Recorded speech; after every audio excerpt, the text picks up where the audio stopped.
E aí você trabalha isso também no âmbito profissional, como planejador financeiro. Uhum. Por que nós precisamos de um planejador financeiro para auxiliar nossas finanças? Eu poderia dar para você vários exemplos, analogias, né, do seu dia a dia, que você precisa de alguém externo para ajudar você a tomar uma decisão. Né? Então, por exemplo, você precisa de um médico da família. Sim. Né? Tudo bem, de repente você vai num especialista, mas assim, existe um conceito que se você tem um médico da família, um generalista, você vai nesse cara e esse cara fala assim, olha, você está com tal problema, consulta esse cara. Então ele ajuda. Você tem uma questão, por exemplo, do nutricionista. Né? Você tem uma outra função de um personal trainer. Né?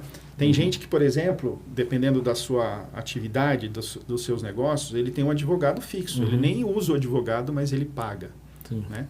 Então, eu poderia dizer que eu sou o médico da família do dinheiro, o personal trainer do dinheiro, o nutricionista do dinheiro. Né?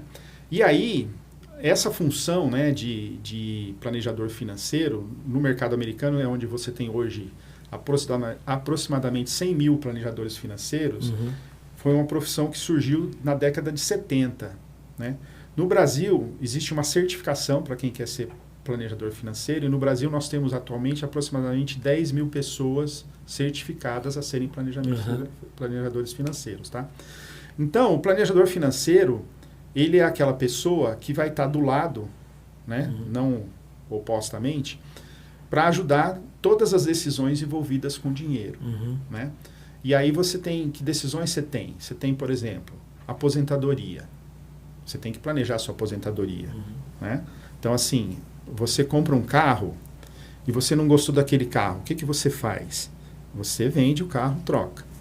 Você comprou uma casa, você não gostou daquela casa. O que você faz? Vende e troca. Você adquiriu um plano de aposentadoria. Você chegou lá na sua idade limite para aposentar, você aposentou e você não gosta. O que você faz?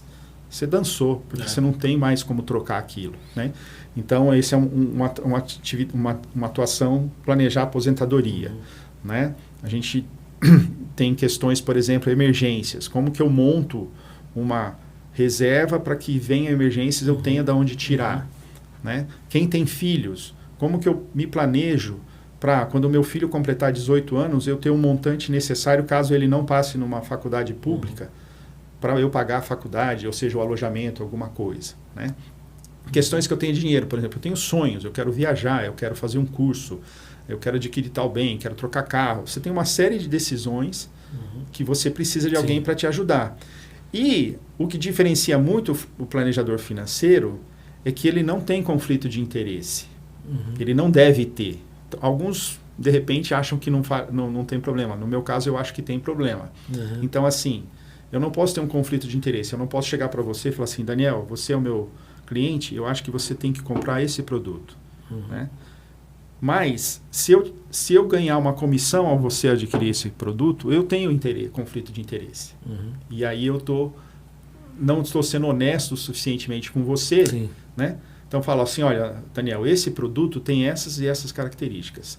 Se você adquirir esse produto e ganhar milhões por causa disso, eu não posso receber um centavo a mais por essa minha indicação. Então, uma coisa importante que eu considero no planejamento financeiro é não ter esse conflito de interesse. Tá?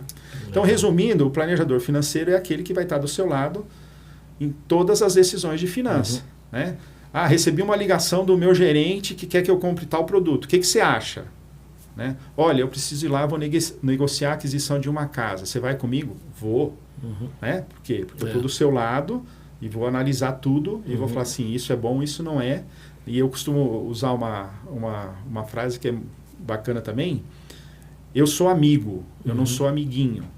Né? Um cara que tem conflito de interesse, ele é amiguinho. Ele fala, não, pode comprar. Não, pode gastar. Né? Quem é seu amigo vai falar assim, cara, se você tomar essa decisão, as consequências podem ser essas e essas e essas. Né? Então é para isso que o papel do planejador financeiro... Agora, você atua numa área que no Brasil não é muito comum, eu diria até desafiador, imagino. Sim. Porque a gente é um povo, de certa forma, completamente desorganizado. A gente tem dificuldade de planejar não só os nossos recursos, mas como a vida em si, Sim. né? A gente sempre está na base do improviso, aquele jeitinho brasileiro, não, eu dou um jeito aqui e vai levando a vida. E a maioria dos brasileiros não recebe uma educação formal de como gerir as finanças, nem na escola, nem em casa.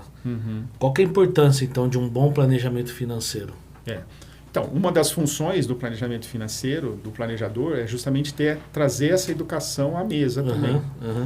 E aí, se a família tem jovens, adolescentes, crianças, essas crianças são envolvidas no planejamento, né? Eu tenho um exemplo de um cliente, que esse cliente tinha filhos já jovens, e eu peguei e falei assim, olha, eu tenho conversado com o casal, mas se vocês quiserem eu converso com os meninos, né? E foi muito interessante que marcamos uma reunião, só eu e os meninos, e eu mostrando principalmente um gráfico, o que aconteceria, né? Porque em finanças tem um fator que é muito importante, que é o tempo. Quanto mais cedo você começar a tentar guardar o seu dinheiro, a chance de você acumular um patrimônio em 10, 20, 15, né? 20, 50 anos é muito grande. Né? E aí foi interessante, no meio da reunião o rapaz falou assim, eu tenho 5 mil reais, eu posso aplicar hoje? Eu falei, pode. Né? Então a gente parou a reunião, entramos numa plataforma de investimento e ele aplicou. Né? E aí um dia eu encontrei esse cliente, que não é mais meu cliente, e aí eu falei, e aí, como está o fulano? Cara, você não entende, ele está guardando muito dinheiro.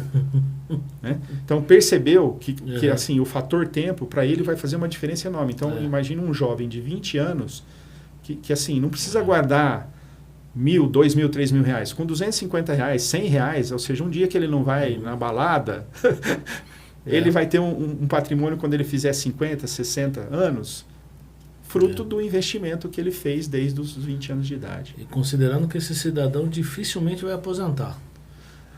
Porque eu imagino que eu falo, se eu sou de uma geração de 40 anos, então eu tenho 25 anos para frente ainda. Para frente.